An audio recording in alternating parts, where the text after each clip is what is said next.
Travaillons sur des projets artistiques liés à l'interactivité.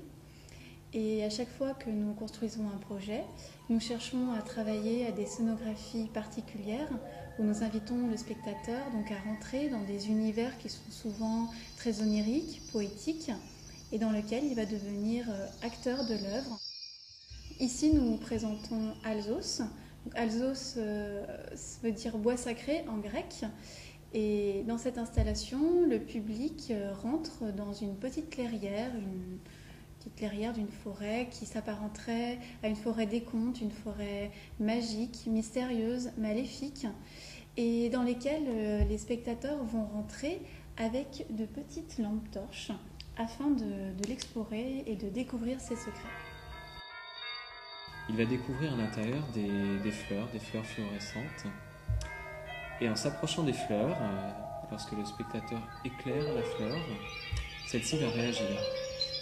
Elle va réagir à l'intensité de la lumière et émettre un son, un chant, en rapport avec la variation de cette intensité. Et donc l'idée, c'est que les gens créent ensemble, à plusieurs, une musicalité qui va varier.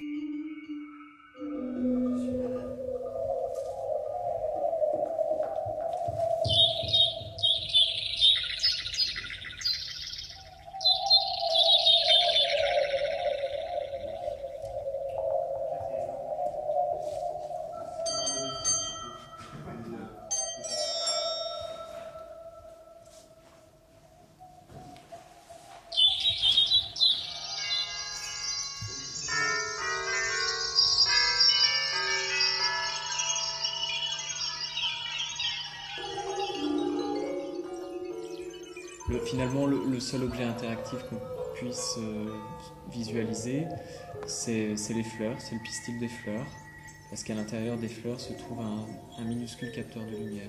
Et c'est le seul objet technique que l'on voit dans ce projet.